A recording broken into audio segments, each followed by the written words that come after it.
Voy a hablar de varios intelectuales en el ámbito de España dentro del mundo del arte, además muchos de ellos muy conocidos.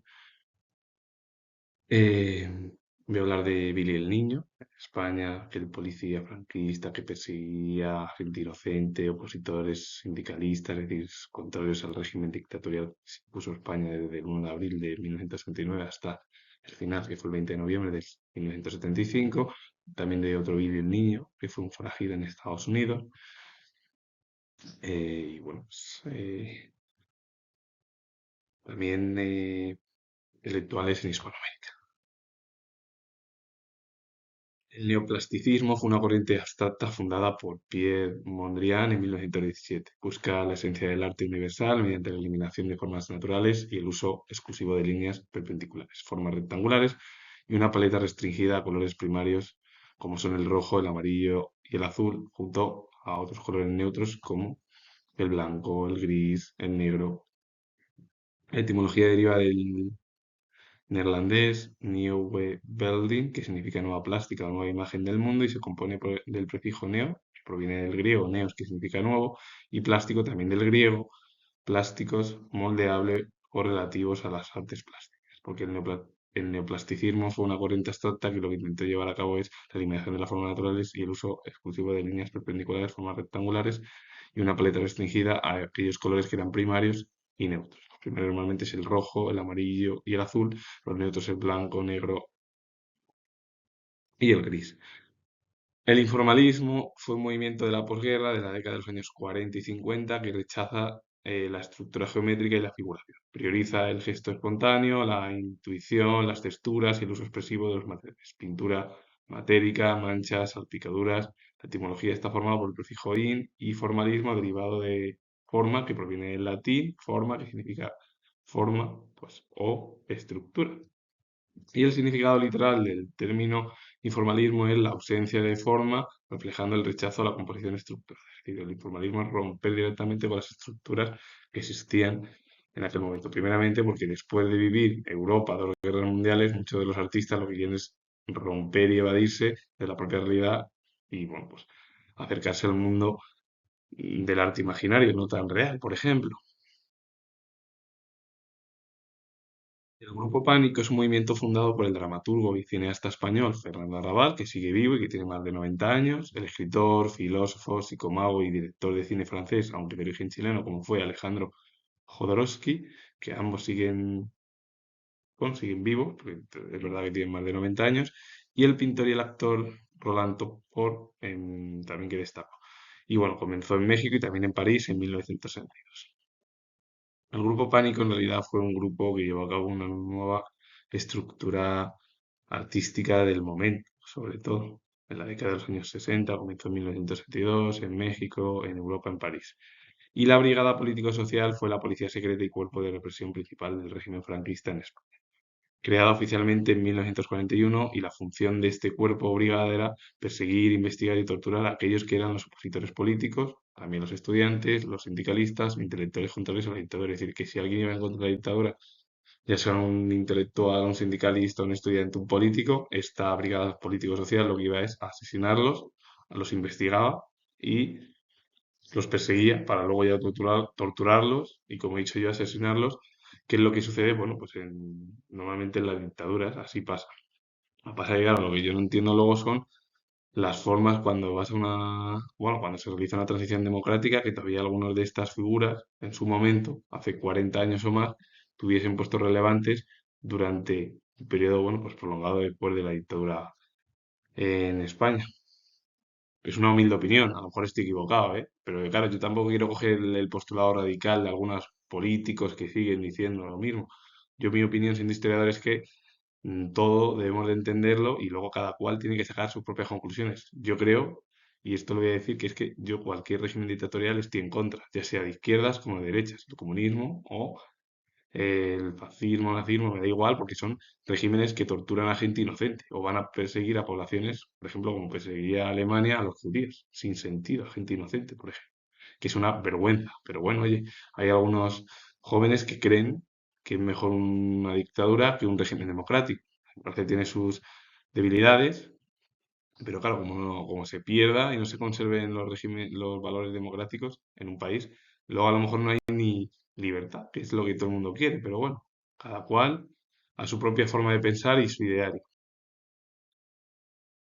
La guerra del Condado de Lincoln fue un conflicto armado y económico que estalló el 18 de febrero de 1878 en el territorio de Nuevo México. Enfrentó a dos grupos rivales por el monopolio comercial y ganadero de la región y donde destacó ahí la participación del forajido estadounidense que voy a hablar de él, Billy el Niño, que es Billy the Kid en inglés, y bueno, Henry McCarthy, como se le conoció como nació, aunque él fue forajido estadounidense, considerado como uno de los pistoleros de mayor fama en la historia del Viejo Oeste, su nombre fue Billy el Niño, Billy the Kid, en el cual participó en la guerra del Condado de Lincoln de Nuevo México con el objetivo de creando grupos rivales para mantener el monopolio comercial y ganadero de esa propia región y en la que participó él. A él se le conoció como Billy the Kite en inglés, que es Billy el Niño, traducido, y bueno, también se le apodó como William H. Coney, un forajido estadounidense que participó en un conflicto por intereses económicos y comerciales.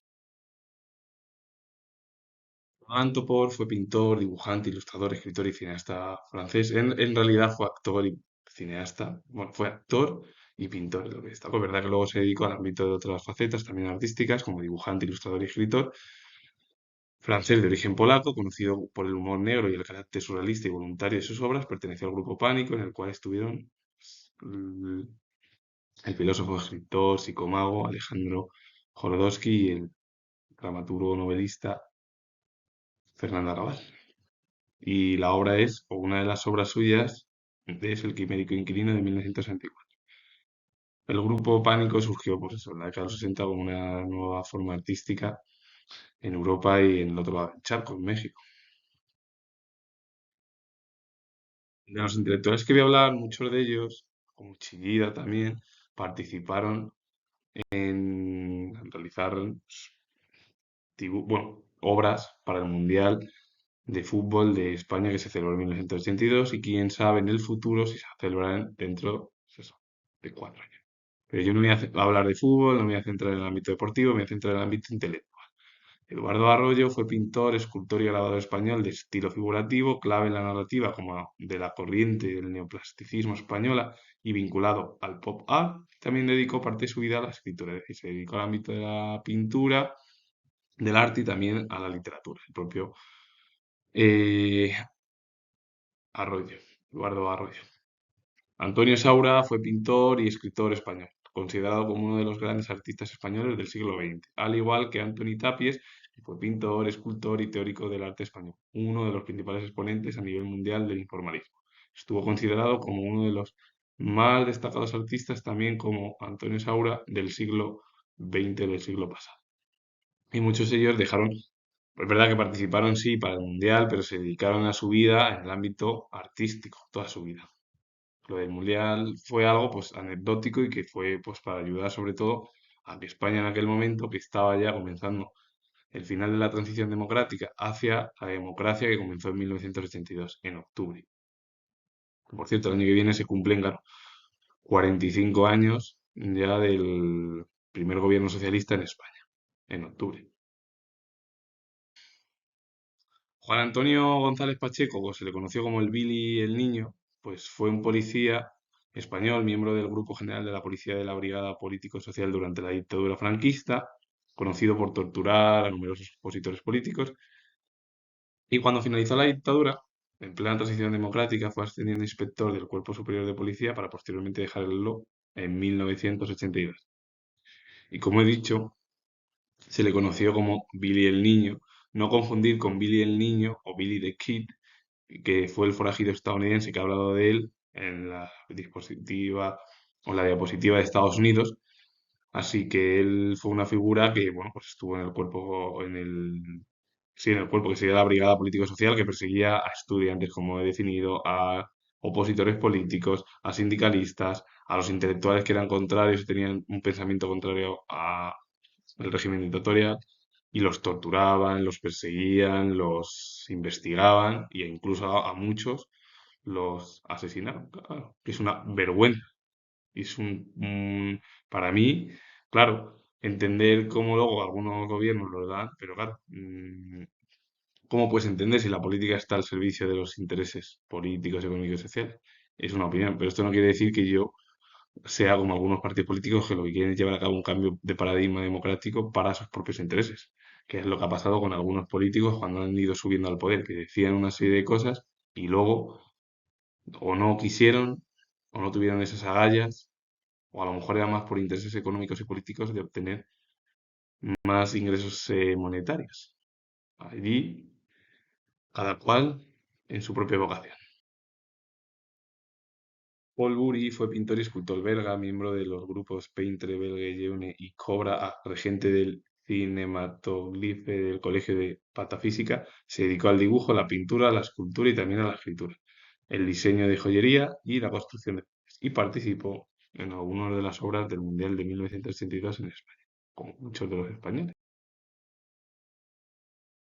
Enrique Lihn fue escritor, crítico literario y dibujante chileno, mayormente conocido como poeta, pero también escribió ensayos, cuentos, novelas, obras de teatro e historietas, es decir, él se dedicó a muchos facetas del ámbito de la literatura y una de sus obras es Poesía de Paso de 1966. Enrique Lihn, aparte de ser conocido como poeta, se dedicó a ensayos, a novelas, cuentos, a obras de teatro, historietas, perteneció en el grupo Pánico, que hablaba de ellos, que lo fundaron Fernando Arrabal, el dramaturgo y novelista español, el filósofo psicomágico, escritor Alejandro Jodorowsky y el actor y pintor Roland Topor, francés.